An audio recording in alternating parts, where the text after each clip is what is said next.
Everything should be done in love. That's what this picture said hanging outside of my mother's bedroom.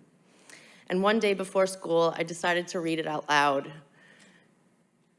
Instantly, my mother came rushing out of her room and screaming at me. The word is could, not should, could. I started hysterical crying and yelling back, and I said, Mom, just look at it. It says should. It says should. Please just look.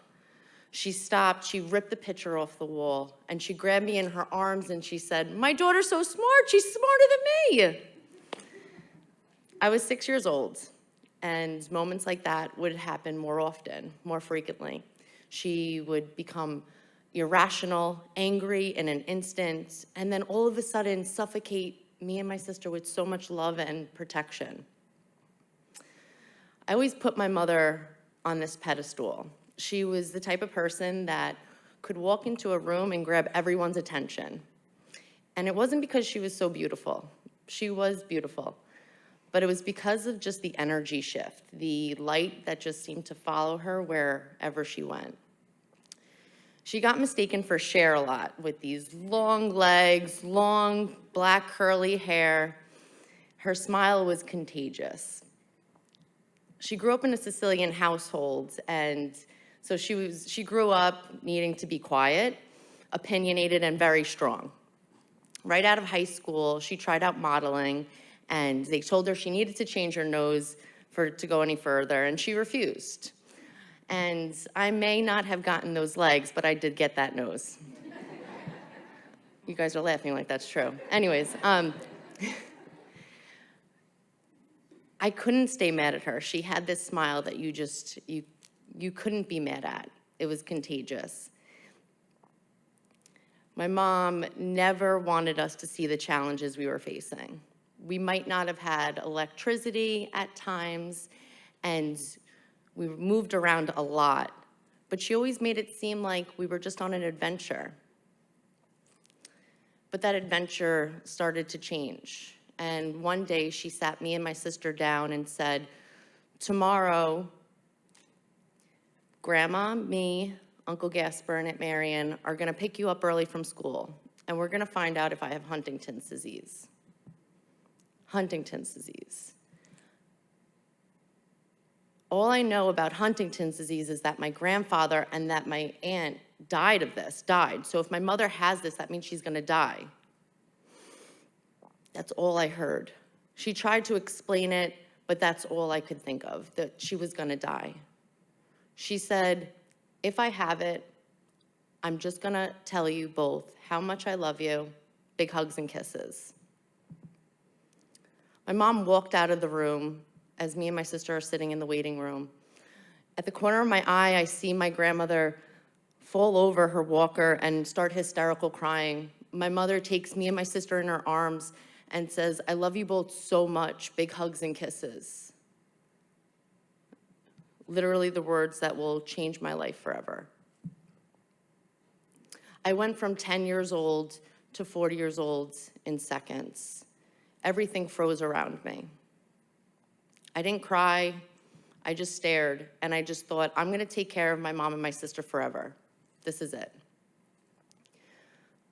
Years later, I found out that my mom knew she had Huntington's disease that entire time and just didn't tell anyone. I'm still trying to wrap my head around why she would want to keep that from us. Why wouldn't she want us there to give her that love and support? And I'm starting to understand that that was her way to protect us, her way of protecting me and my sister. But at 10 years old, I was gonna protect her. I was like some superhero, and nothing was gonna happen to her. Except 6 months later, she had to be placed into a facility that I would call home, a facility I still call home. She was like the unit advocate, fighting for everyone that couldn't fight for themselves. Some people that didn't need fighting for, she would fight for them.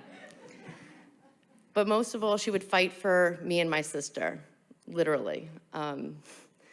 Everything was about her girls. She needed to see her girls. She needed to feed her girls. She needed to talk to her girls. Her girls, her girls, her girls. That's all she cared about.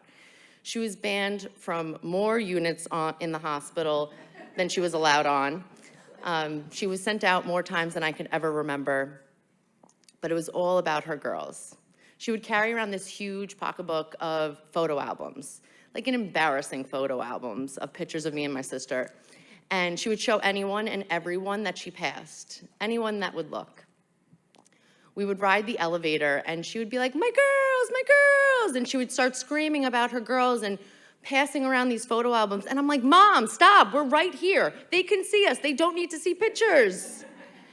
She would completely ignore me and continue to talk about her girls and share those photos with everyone. And she did with such love and such pride. But as time went on, my mom began to change. Things were slowly getting taken away from me.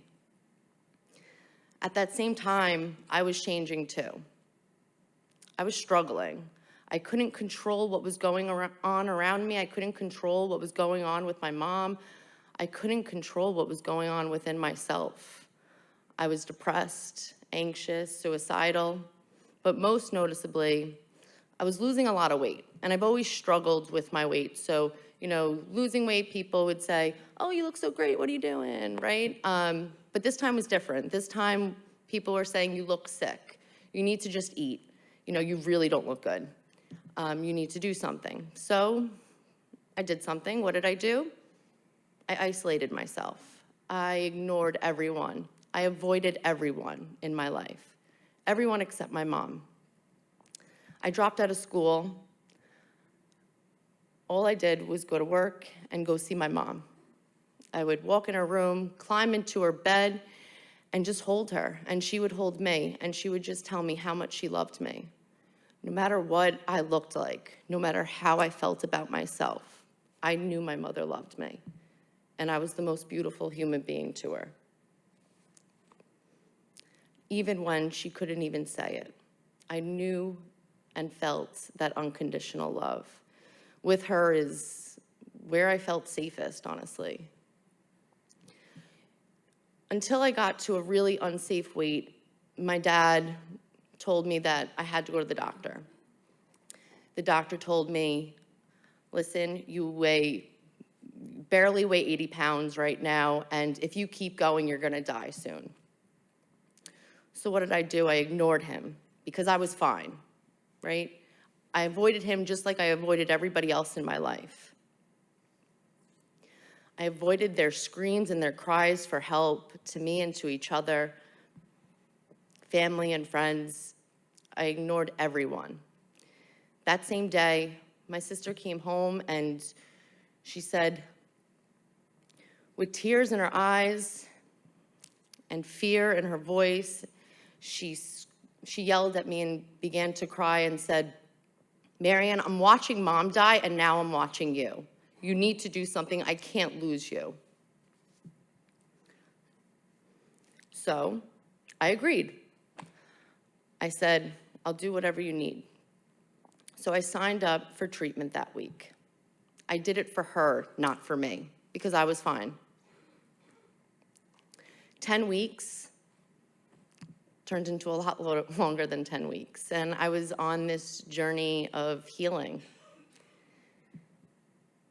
Over a year later, I finally apologized to my sister and my dad, and I apologized for everything I put them through.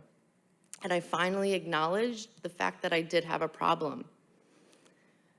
And I soon realized that these horrible thoughts I have of myself and these dark places that I continue to go to will be a constant battle that I face every single day. About a month after that, my mom passed away.